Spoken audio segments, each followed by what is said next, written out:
নমস্কার বন্ধুরা, কেমন আছো সবাই? আজ আমরা আলোচনা করব ইনসেপশন মুভির ব্যাপারে, যার আইএমডিবি 8.8। আশা করছি মুভিটি সবাই একবার হলেও দেখেছো। মুভিটি জটিলতা ভরা একটি মুভি, কারণ মুভিটিতে কিছু পয়েন্ট আছে যেটা বোঝার জন্য মুভিটি বারবার দেখতে ইচ্ছে করবে। মুভিটি ঘুমিয়ে থাকা স্বপ্ন নিয়ে মানুষ কিভাবে একটি স্বপ্ন থেকে আরেকটি স্বপ্নে যেতে পারে এবং মানুষের গোপন আইডিয়াকে চুরি করতে পারে, সেটি এই মুভির মূল বিষয়। এই মুভিটি লিখেছেন নোলান ক্রিস্টোফার, যার লেখা এই মুভিটি খুবই কনফিউজদায়ক একটি মুভি ছিল।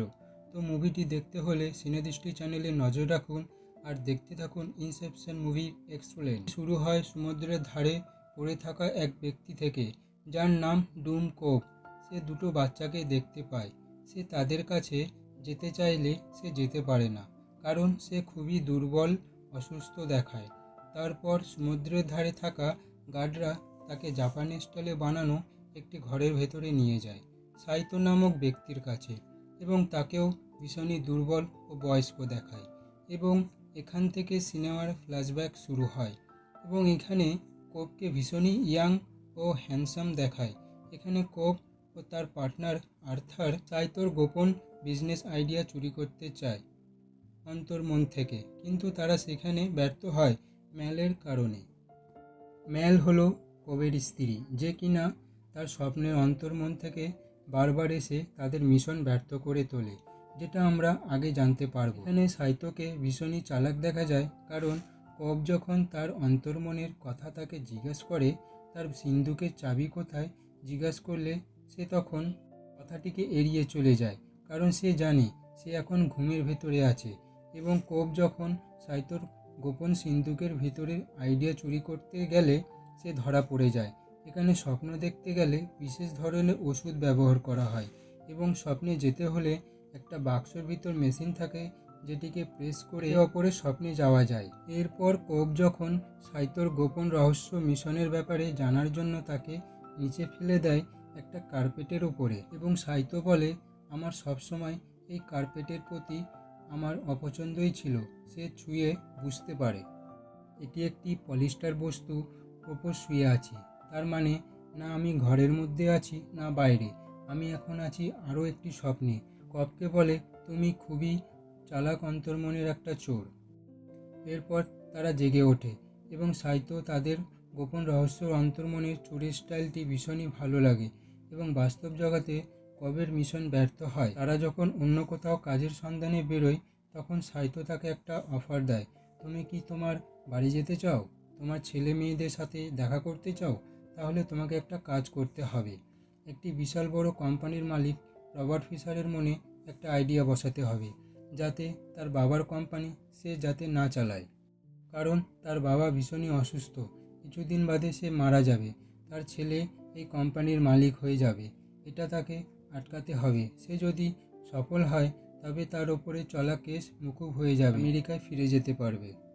এবং তাকে বলে স্ট্রং টিম বানাতে। প্রথম হলো একজন আর্কিটেকচার, যার নাম অ্যাড্রিনা, যে স্বপ্নের দুনিয়ায় গিয়ে সমস্ত কিছু ডিজাইন করে বানাতে পারে। অ্যাড্রিনা যে তার অন্তর্মন দিয়ে কলেজ যাওয়ার রাস্তা বানায়, কবের অন্তর্মনে কিছু স্মৃতি মনে পড়ে যায় এবং মেল সেখানে চলে আসে, কারণ কবের মনে মেলের স্মৃতি এখনও গেঁথে আছে, যার কারণে মেল বারবার চলে আসে আর সমস্ত কিছু ব্যর্থ করে দেয়। মেল হলো একজন মৃত ব্যক্তি, সে মারা গেলেও কবের অন্তর্মনে বারবার চলে আসে। আর অ্যাড্রিনা এটি খুব তাড়াতাড়ি বুঝতে পেরে যায় যে কবের কিছু সিরিয়াস ম্যাটার আছে, যেগুলো তার অন্তর্মন থেকে বেরিয়ে আসে। আর সবার কাছে একটা করে টোটেম থাকে। কবের কাছে যে টোটেমটি থাকে সেটি ঘূর্ণায়ন বা একটি লাট্টু বস্তু, যেটা স্বপ্নের দুনিয়ায় ঘোরালে সেটা ঘুরতে থাকে, আর বাস্তবে ঘোরালে কিছুক্ষণ ঘোরার পর সেটা থেমে যায়। এরপর সে মিস্টার ইউসুফের সাথে মেলে এবং বলে, আমার কিছু স্বপ্ন দেখার স্ট্রং ওষুধ লাগবে, যেটাতে ঘুমের স্বপ্নের গভীরে যাওয়া যেতে পারে, মানে লেভেল 3-তে যাওয়ার মতো খুবই পাওয়ারফুল ওষুধ লাগবে বানানোর জন্য। তাকেও সেই মিশনে যাওয়ার জন্য বলা হয় এবং সে রাজি হয়ে যায়। এরপর তারা সেই মিশনের ব্যাপারে প্ল্যান করে, আইডিয়া বানায় কী করে এক এক লেভেলে যাওয়া যায়। আর ইউসুফ এটা বলে, ঘুমের ওষুধ যতই স্ট্রং হোক না কেন, মানুষ পড়ে যাওয়ার অনুভূতি ঠিকই বুঝতে পারবে, আর তখন তার স্বপ্ন ভেঙে যাবে। এরপর তাদের প্রথম লেভেল চালু হয়, কিভাবে রবার্ট ফিশারকে ঘুমের ওষুধ দিয়ে তার স্বপ্নে যাওয়া যেতে পারে। তখন সাইতো বলে সিডনি থেকে লস অ্যাঞ্জেলেস যাওয়ার জন্য একটি প্রাইভেট প্লেন বুক করে, যেটি প্রতি 2 সপ্তাহ অন্তর প্লেনটি যায়। আর্থার বলে আমাদের প্লেনে যেতে হলে ফার্স্ট ক্লাসের সমস্ত সিট বুক করতে হবে। তখন সাইতো বলে সিট কিনে কি হবে, আমি তো পুরো প্লেনটাই কিনে নিয়েছি। এখানে লস অ্যাঞ্জেলেস এই কারণে যাচ্ছে ফিশার, কারণ তার বাবা মারা গিয়েছে, সেই কারণে তার সৎকারের করার জন্য লস অ্যাঞ্জেলেস যাচ্ছে মিস্টার ফিশার। বাস্তবে মিশনটা কমপ্লিট করতে তাদের পুরো 10 ঘন্টা মতন সময় লাগবে। এরপর কোব একা শুয়ে স্বপ্ন দেখছিল। অ্যাড্রিনা তার স্বপ্নে চলে আসে এবং দেখে সে তার স্ত্রীর সাথে কথা বলে সময় কাটাচ্ছে, এবং তাকে দেখে কব সেখান থেকে তাকে নিয়ে যায় অ্যাড্রিনাকে। বাইরে সে দুটো বাচ্চাকে দেখতে পায়, কিন্তু সে তাদের মুখ দেখতে পারে না। সে অনেকবার চেষ্টা করলেও সে কিছুতেই দেখতে পারে না, কারণ সে যখন বাস্তব জীবনে তার ছেলে মেয়ের সামনে দাঁড়িয়ে থাকলেও সে তাদের মুখ দেখতে পায়নি। কেউ একজন বলে তুমি এখান থেকে পালিয়ে যাও, তোমায় পুলিশ খুঁজে বেড়াচ্ছে, এবং তাকে প্লেনের টিকিটটি দিয়ে দেয়। পুলিশ তাদের এই কারণে খুঁজে বেড়ায় কারণ ম্যাল যে মারা গেছে তার মৃত্যুর কারণ হচ্ছে একমাত্র কব, এবং সে মারা যাওয়ার আগে একটি চিঠি লিখে যায়, এবং তাতে স্পষ্ট লেখাও থাকে আমার মৃত্যুর একমাত্র কারণ হচ্ছে কব। কব ও ম্যাল তারা একসাথে স্বপ্নের ভিতরে গিয়ে সময় কাটাতো। তারা অনেকগুলো লেভেল পার করে চলে আসে, এবং এতে তারা স্পষ্ট স্বপ্ন আর বাস্তবের পার্থক্যটা ঠিক বুঝতে পারে না। এই রকমভাবে তারা সেখানে 50 বছর সময় কাটিয়ে ফেলে। পর তারা যখন ওই স্বপ্ন থেকে বেরিয়ে আসে, তখন ম্যাল বাস্তব আর স্বপ্নের মধ্যে পার্থক্যটা ঠিক বুঝতে পারে না। ম্যাল মনে করে সে এখনও স্বপ্নের মধ্যে আছে, এবং তাকে সেখান থেকে বেরোতে হলে তাকে আবার মারা যেতে হবে, কিন্তু সে আসলে বাস্তবেই আছে। সেটা কব তাকে বারবার বোঝানোর চেষ্টা করলেও সে কিছুতেই বুঝতে চাইতো না। ম্যাল তাকে বলে তুমি যদি আমার সাথে না যাও, বাচ্চারাও তোমার কাছে থাকবে না, কারণ আমি একটা চিঠি লিখেছি, তাতে লেখা আছে আমার জীবন বিপদে আছে, যার কারণ আমার স্বামী আমায় মারতে চায়। কব তাকে বারবার বোঝায় তুমি ওখান থেকে পিছনে যাও, কিন্তু সে তবুও কোনো কথা শোনে না এবং ঝাঁপ দিয়ে দেয়, এবং তার মৃত্যু হয়। এরপর রবার্ট ফিশারকে ঘুমের ওষুধ দিয়ে তার স্বপ্নে এক এক করে সবাই জুড়ে যায়, এবং স্বপ্নের ভিতরে প্রবেশ করার পর কিডন্যাপ করা হয়। এরপর তাদের ওপর আচমকা অ্যাটাক হতে থাকে, এবং সেই অ্যাটাকটিতে সাইতোর গুলি লেগে যায়। আসলে অ্যাটাকটি হয় ফিশারের অন্তর্মন থেকে আসা স্পেশালিস্ট সৈন্য, যাদের আলাদাভাবে ট্রেনিং দেওয়া হয়েছিল, তারাই হামলা করে, এবং সেটা ফিশার জানতো না। এরপর ইমস বলে সাইতোকে মেরে দিই, তাহলে ওর ব্যথাটা কম হবে, কিন্তু কব বলে এমনটা করো না, করলে সে পুরো কোমায় চলে যাবে আর ফিরতে পারবে না, কারণ ওষুধের ডোজটা খুব কড়া, যতক্ষণ না টাইম শেষ হচ্ছে তুমি বেরোতে পারবে না, আর মরে গেলে অন্তর্মনের অসীমিত সময়ের মধ্যে ফেঁসে যাবে। এখান থেকে বের হওয়া খুব মুশকিল, একমাত্র কব পারবে এখান থেকে বেরোতে, কারণ সে এর আগে 50 বছর সময় কাটিয়ে এসেছে ম্যালের সাথে। এই কথাগুলো নিজের টিমের সাথে আগে দিয়ে ক্লিয়ার করে, যার কারণে টিম আগে যেতে ভয় পাচ্ছিল। আমরা এই লেভেলে থামছি, আগে যাব না, আগে বেশি ভয়ানক কিছু হতে পারে। তখন কব তাদের বুঝিয়ে বলে আগে যদি না যাও তাহলে রবার্ট ফিশারের অন্তর্মনের সৈন্যরা আমাদের খুঁজে বেড়াচ্ছে, তারা আমাদের এখানেই মেরে দেবে। এরপর তারা আবার শুরু করে মিশনটিকে। এরপর ফিশারকে কিডন্যাপ করার পর তার কাছে কোড নম্বরটি চায়, কিন্তু সে বলে আমি জানি না। তাই ইমস, যে কিনা রূপ ধারণ করতে পারে, সে ফিশারের কাকা পিটারের রূপ ধারণ করে এবং তাকে ভয় দেখায়। ফিশার ভাবে তার কাকার ওপর তারা খুব টর্চার করছে। সে বলে আমি জানি না কোড নম্বরটি। ফিশার বলে তার কাকাকে এনে দাও, তার কাছে জিজ্ঞাসা করে দেখি সে জানে কি না, এবং তারা দুজন বসে আলোচনা করে, কিন্তু কোড নম্বরটি সেও জানে না। ফিশার জিজ্ঞাসা করে তার কাকার কাছে এমন কি আছে লকারে। তার কাকা বলে তোমার জন্য খুব দামি একটা গিফট আছে লকারে। এরপর কব সাইতোর খবর নেয়। কব বলে পরের লেভেলে গেলে ব্যথা একটু কমে যাবে। অ্যাড্রিনা বলে সে যদি মরে যায়, তখন কব বলে সে বাস্তব জীবনে আমাদের কাউকে সে আর মনে করতে পারবে না, এবং সে কোমায় চলে যাবে। সাইতো বলে তবুও আমি তোমাদের সাথে থাকব। এরপর ফিশারের অন্তর্মন থেকে আসা সৈন্যরা আবার তাদের ওপর অ্যাটাক করে। তাদের হাত থেকে বাঁচার জন্য ফিশারকে গাড়িতে নিয়ে যায় এবং তার গায়ে ওষুধ ছিটিয়ে তাকে অজ্ঞান করে দেয়। ইউসুফ তাদের গাড়িতে বসিয়ে নিয়ে যায় এবং তারা ফিশারের স্বপ্নে সেকেন্ড লেভেলে যাওয়ার জন্য ইউসুফকে বলে, যখন ঝাটকা আসবে তখন মিউজিক বাজিয়ে দেবে, তখন আমরা বুঝতে পারবো। এবং তারা পরের লেভেলে চলে যায়। ফিশারের সাথে আলাপ করার জন্য মিস্টার চার্লসের নাম ব্যবহার করে কোব। তার সাথে মেসে আর বলে, আমি তোমার সুরক্ষার জন্য এসেছি, তোমার অন্তর্মনে যাতে কেউ কোনো আইডিয়া চুরি করতে না পারে। এবং তাকে বলে, তুমি স্বপ্নের ভেতরে আছো, তুমি এখানে কি করে এলে? এবং তাকে বলে সেই কোড নম্বরটি মনে করতে বলে। কোব বলে, অন্তর্মনের সুরক্ষার জন্য আমার সাথে চলো, কিছু লোকেরা আমাদের পিছন করছে।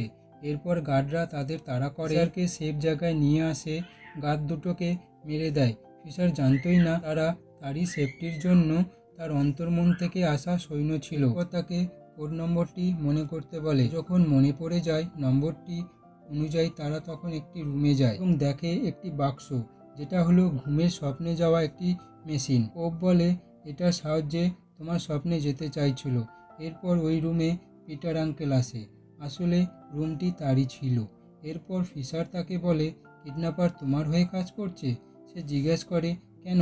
তখন বলে, ফিশার কোম্পানি হলো আমার জীবন, এটাকে এভাবে ভেঙে দিতে পারি না। তখন কোব বলে, আমার ওর কথায় বিশ্বাস হচ্ছে না। তারা তার অন্তর্মনের স্বপ্নে যেতে চায় এবং অজ্ঞান করে দেয় পিটারকে। আসলে তারা ফিশারেরই অন্তর্মনে যেতে চায়, এটা তো তাদেরই প্ল্যান ছিল, পিটারকে ফাঁসানোর। এরপর তারা ফিশারের অন্তর্মনের স্বপ্নে যায়, মানে 3 নম্বর লেভেলে যায়। তারা সেখানে গিয়ে প্ল্যান করে কে কীভাবে কাজ করবে এবং ফিশারকে এটাই বোঝায়, পিটারের অন্তর্মনে যেতে হলে তোমাকে একাই যেতে হবে এবং তার জন্য আমরা তোমায় সাহায্য করব। দূর থেকে তোমার উপরে নজর রাখব। তোমার বাবার জীবনে সত্যি ঘটনা জানতে তোমায় একাই যেতে হবে। আর এদিকে ইউসুফ বিপদে পড়ে যায়, তাই একটা ব্রিজের উপরে চলে আসে এবং সে একটা ঝাটকার অনুভূতি তৈরি করার জন্য তাদের কানে একটা ইয়ারফোন লাগানো হয়, যাতে তারা বুঝতে পারে ফার্স্ট ঝাটকা শুরু হবে এবং সেকেন্ড ঝাটকা জলে পড়ার সময় বুঝতে পারবে। এখানে স্বপ্নে যত ডিপ লেভেলে যাবে সময় তত বেশি পেতে থাকবে। ইস্যু যে গাড়ি নিয়ে ব্রিজ থেকে ঝাঁপ দেবে তার সময় 10 সেকেন্ড, আর আর্থার যে লিফটটা ব্লাস্ট করবে তার কাছে সময় 3 মিনিট, আর ফিশারের স্বপ্নে কোবের কাছে সময় মাত্র 60 মিনিট। তার মধ্যে মিশনটিকে কমপ্লিট করতে হবে, না হলে তারা ওখানে চিরতরের জন্য ফেঁসে যেতে পারে। কিন্তু ওখানে কিছু সৈন্যরা সেই লকারটিকে পাহারা দিচ্ছে। তাদের ওখান থেকে সরানোর জন্য এমস ওপরে ফায়ার করে, যাতে তারা ওটা দেখে এবং সবাই ওখান থেকে বাইরে বেরিয়ে আসে আর রাস্তা ক্লিয়ার থাকে। আর এদিকে ইউসুফ প্রথম ঝাটকা দেয়, এতে 3 লেভেলে বরফ ভেঙে পড়ে। এরপর ফিশার ও সাইতো পিছন দিক দিয়ে এয়ার কন্ডিশনের ডাক দিয়ে ভেতরে ঢোকে। আর সেকেন্ড লেভেলে আর্থার সবাইকে একত্রিত করে একসাথে লিফটের মধ্যে নিয়ে যায়, যাতে মিউজিক বাজার সাথে সাথে বোম ফিট করে ব্লাস্ট করানো যেতে পারে। আর এদিকে ফিশার পুরো লকারের সামনেই ছিল। ঠিক সেই সময় ম্যাল হঠাৎ চলে আসে এবং ফিশারকে মেরে দেয়। একমাত্র ফিশারই এই লকারটিকে খুলতে পারত। মিন্স তাকে বাঁচানোর চেষ্টা করে, তখন কোব বলে সে এখন কোমায় চলে গেছে অনন্ত সময়কালে, যেখানে সময়ের কোনো লিমিট নেই। সেখান থেকে ফেরা খুব কঠিন, মানে লেভেল 4-এ। সে লকারটিকে বোম দিয়ে ওড়াতে চাইছিল। ঠিক সেই সময় অ্যারডিনো বলে, আমাদের কাছে একটা সুযোগ আছে, ফিশারের সাথে আমরাও লেভেল 4-এ যাব এবং ওখানে আমাদের কাছে প্রচুর সময় থাকবে এবং তাকে আমরা ঠিক খুঁজে বের করে নিতে পারবো। মিউজিক বাজবে, তখন ফিশারকে শট দিয়ে জাগিয়ে দিলে সে আবার লেভেল 3-তে ফেরত আসতে পারবে। এরপর তারা চলে যায় অনন্ত সময়কালে, মানে লেভেল 4-এ, এবং সেখানে গিয়ে দেখে ম্যাল সেখানে রয়েছে এবং ফিশারকেও সেখানে রেখে দিয়েছে। এবং তখন কোব তাকে একটা সত্যি কথা বলে, যে সে কেন মরতে চেয়েছিল, যে ভাবনার কারণে তুমি বাস্তব আর স্বপ্নের মধ্যে পার্থক্যটা ভুলে গেছিলে। ওই ভাবনাটি কোব তার স্ত্রীর মনে যেতে দিয়েছিল, কারণ তারা ওখানে হারিয়ে গেছিল। সেই জন্য ওই ভাবনাটি প্রথম তার বইয়ের ওপরে ব্যবহার করে। কব ওখান থেকে বেরোতে চায়, সেজন্য সে রাস্তা খোঁজে। কিন্তু ম্যালও জানতো এটা একটা স্বপ্ন, কিন্তু মানত না, কারণ সে তার অন্তর্মনের লকারে সত্যিটাকে ঢেকে রেখেছিল। তাই কব জায়গাটিকে খোঁজে এবং ম্যালের অন্তর্মনের লকারটিকে খুলে তার মধ্যে একটা আইডিয়া বসায় যে মৃত্যু তাকেই স্বপ্নের দুনিয়া থেকে বের করতে পারবে। আর ওই লাট্টুটিকে ঘুরিয়ে ওর মধ্যে রেখে দেয়, আর ওখানে ঘুরতে থাকে, যেটা দেখে বুঝবে যে এটা স্বপ্ন, আর স্বপ্নের লাট্টু ঘুরতেই থাকে। এরপর তারা যখন ওই স্বপ্নের দুনিয়া থেকে বেরোয়, তখন সে বাস্তবটিকে স্বপ্ন বলেই মনে করত, কারণ কব তার মনে এই আইডিয়াটিকে বসিয়েছিল, যাতে সে বাস্তব জীবনে বেরিয়েও সে ওটাকেই স্বপ্ন বলেই মনে করে। আর এদিকে ফিশার লেভেল 3-তে না আসা অবধি সাইতো সৈন্যদের সাথে লড়াই করতে থাকে, এবং লেভেল 1-এ তার গুলি লাগার কারণে সে লেভেল 3-তে তার মৃত্যু হয় এবং সে কোমায় চলে যায়, মানে লেভেল 4-এ। এরপর লেভেল 2-তে আর্থার ইমসের কানে হেডফোন দিয়ে সে মিউজিক বাজিয়ে তাকে অ্যালার্ট করে, আর ফিশারকে শট দিতে থাকে যাতে সেই লেভেল 4 থেকে লেভেল 3-তে ফেরত আসতে পারে। লেভেল 4-এ অ্যাড্রিনা বলে, এবার আমাদের এখান থেকে বেরোতে হবে, কিন্তু ম্যাল তাকে যেতে দেয় না। কব বলে, আমি যদি থাকি তাহলে ওদের যেতে দেবে তো? অ্যাড্রিনা দেখে সে জীবিত আছে এবং কবকে বলে, আমাদের এক্ষুনি বেরোতে হবে, ঝাটকার সময় হয়ে গেছে। কিন্তু কব যেতে চায় না। সে বলে, তোমরা যাও, আমি সাইতোকে নিয়ে ফিরছি, কারণ সাইতো এতক্ষণে তার মৃত্যু ঘটেছে, এবং ফিশারকে নিচে ফেলে দেয়। সে লেভেল 3-তে ফিরে আসে। এরপর লেভেল 3-তে আর্থার লিফটে ব্লাস্ট করে যাতে একটা ঝাটকা তৈরি হয়, আর লেভেল 1-এ গাড়িটি প্রায় জলে পড়ার মুখে। এরপর ফিশার লকারের সামনে এসে লকারটিকে খোলে, সেখানে দেখে তার বাবা বেডে শুয়ে আছে। সে তার বাবার সাথে কথা বলে। ফিশার ভাবে তার বাবা তার উপর অভিমান করে আছে, আসলে সেটা নয়। তার বাবা বলতো, তুমি আমার মতো হতে চাইছিলে, তার জন্য আমি তোমার উপরে রাগ করতাম, আমি চাইতাম তুমি তোমার মতো হয়ে বাঁচো। এবং সে ছোট্ট লকারটিকে খুলে দেখে তার বাবা তার জন্য একটা খেলনা রেখে গেছে। তারপর তার বাবার মৃত্যু ঘটে। ওখানে বোম দিয়ে ব্লাস্ট করে ঝাটকা উৎপন্ন করে, মানে সব লেভেলে একই সাথে ঝাটকা তৈরি হয়। এরপর লেভেল 4-এ অ্যাড্রিনা কবকে বলে, তুমি হারিয়ে যেও না, তুমি সাইতোকে নিয়ে বাস্তবে ফিরে এসো। এই বলে সে ঝাঁপ দিয়ে দেয় এবং কব লেভেল 4-এই থেকে যায় সাইতোকে খোঁজার উদ্দেশ্যে। এরপর আমরা দেখি সিনেমার শুরুতে যে সিনটি দেখি সেটি আবার আমরা দেখতে পাই। তাকে সাইতোর কাছে নিয়ে যায়, তার সেই টোটেমটা দেখে কিছু মনে পড়ে যায় সাইতোর। এরপর কব বলে, আমি তোমায় নিতে এসেছি, আর একটা কথা মনে করিয়ে দিতে, যে এই জায়গাটি মোটেও সত্যি নয়, তুমি আমাকে ভরসা করো, আমার সাথে ফিরে চলো এই স্বপ্নের দুনিয়া থেকে, যাতে আমরা বাস্তব জীবনে আবার ইয়ং হয়ে বাঁচতে পারি। এবং তারা বাস্তব জীবনে ফিরে আসে, আর রবার্ট ফিশার তার বাবার কথা অনুযায়ী সে নিজের জন্য কিছু একটা করে দেখাবে। সে এই সিদ্ধান্তটা নিয়েই ফিরে আসে বাস্তব জীবনে, এবং সাইতো যে এগ্রিমেন্টটি করেছিল কবের সাথে, তার বাচ্চাদের তাদের কাছে ফিরে যাওয়ার সুযোগ করে দেবে এবং সমস্ত কেস তার উপর দিয়ে উঠে যাবে। সাইতো সেই কথাটি রেখেছিল এবং সে ফিরে যায় তার বাড়িতে। কোব সেখানে টোটেমটি ঘোরায় এবং তার বাচ্চাদের সাথে কথা বলে, তাদেরকে কোলে তুলে নেয়, এবং এই টোটেমটি সেখানেই ঘুরতে থাকে। আর সিনেমাটি দর্শকদের মনে একটা প্রশ্ন রেখেই যায়, তারা কি আসলে বাস্তবে আছে নাকি স্বপ্নে? এই ছিল ইনসেপশন মুভির গল্প। ভিডিও ভালো লাগলে লাইক, কমেন্ট, সাবস্ক্রাইব করবেন। সিনেদৃষ্টি চ্যানেলে আবার ফিরে আসব অন্য কোনো মুভির বিশ্লেষণ নিয়ে।